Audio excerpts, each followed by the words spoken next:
Assalamualaikum warahmatullahi wabarakatuh. Pada kesempatan ini saya akan mempresentasikan materi konsep dasar manajemen. Yang pertama, pengertian manajemen. Untuk mengartikan manajemen dapat dibagi menjadi dua bagian. Yang pertama secara etimologi dan yang kedua secara terminologi. Secara etimologi dalam bahasa Latin, manus yang berarti tangan dan agere yang berarti melakukan. Yang kedua, terminologi. Terminologi dalam bahasa Latin berarti manus yang berarti tangan, agere yang berarti melakukan. Dalam bahasa Prancis, manajemen yang berarti mengatur. Dalam bahasa Indonesia, manajemen berarti mengelola. Kemudian, pengertian manajemen menurut beberapa para ahli, yaitu menurut Wijayati 2008, manajemen tergolong dari beberapa bagian. Yang pertama, seni, proses, ilmu dan seni, dan yang terakhir profesi. Manajemen sebagai seni berarti kemampuan menyelesaikan pekerjaan melalui tangan orang lain. Yang kedua, sebagai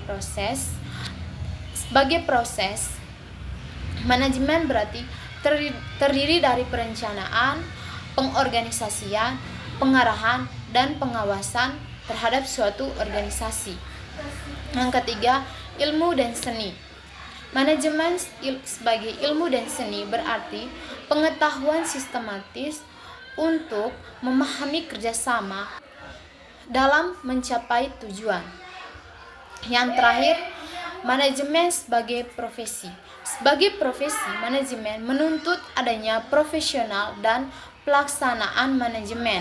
Berdasarkan paparan tadi, pengertian manajemen secara umum berarti proses perencanaan, pengorganisasian, pengendalian sumber daya manusia dan sumber daya lainnya untuk mencapai tujuan secara efektif dan efisien. Yang ketiga, unsur-unsur manajemen. Unsur manajemen terbagi dalam 5 bagian. Yang pertama, man atau manusia, money atau uang, materials atau materi atau bahan, methods atau mesin, dan yang kelima, metode atau cara. Man atau manusia sangat dibutuhkan dalam manajemen atau unsur utama dalam manajemen. Mengapa dikatakan demikian? Karena manusia adalah orang yang menggerakkan manajemen. Dua, uang. Tentunya uang sangat dibutuhkan dalam manajemen karena segala fasilitas yang kita perlukan dalam organisasi tentu dibeli menggunakan uang. Dan yang ketiga, materials atau bahan. Materials adalah sumber daya fisik yang digunakan dalam organisasi. Contohnya seperti organisasi kelas. Di dalam kelas tentunya dibutuhkan meja, kursi, papan tulis, spidol, penghapus, dan lain sebagainya sebagai prasarana pendukung untuk keberlanjutan belajar mengajar tersebut. Dengan adanya bahan-bahan atau material tersebut atau penyediaan fasilitas, tentunya proses belajar mengajar dapat berjalan dengan lancar dan efektif. Yang kelima, methods atau mesin. Mesin adalah alat bantu produksi atau operasional. Yang kelima, methods atau cara. Methods adalah cara atau teknik agar kegiatan kita berjalan dengan lancar dan efektif.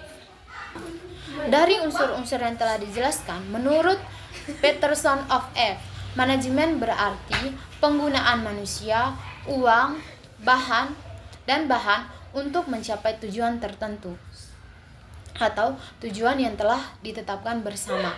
Berikutnya, piramida manajemen. Yang pertama, manajer puncak.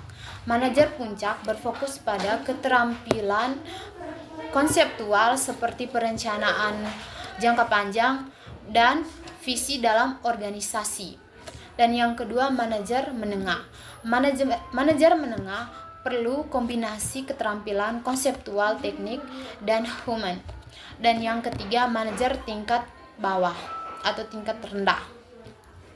Manajer tingkat rendah lebih menekankan keterampilan teknik dan human karena mereka berinteraksi dalam operasional. Manajer tingkat bawah ini membutuhkan skill komunikasi yang baik dan adaptasi yang baik. Karena apa? Karena mereka lebih banyak berinteraksi. Dan yang terakhir, keterampilan manajerial. 3 jenis keterampilan manajerial. Yang pertama, konseptual atau kemampuan memahami konseptual organisasi secara menyeluruh dan membuat keputusan strategi.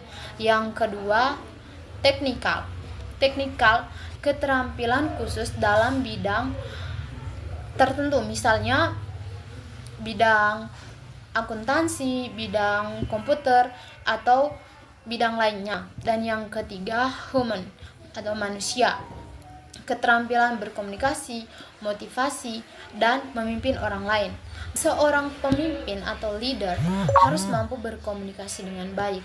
Karena apa? Dengan komunikasi yang baik, dia dapat bekerja sama dengan bawahannya secara efektif dan efisien. Dan sebagai seorang pemimpin juga harus mampu memberikan motivasi kepada bawahannya. Motivasi itu berupa memberi semangat kepada bawahannya agar bawahannya bisa bekerja lebih semangat lagi, lebih giat dalam sebuah organisasi. Dan leadership atau pemimpin juga harus mampu memimpin dengan baik. Sekian dari materi yang saya paparkan.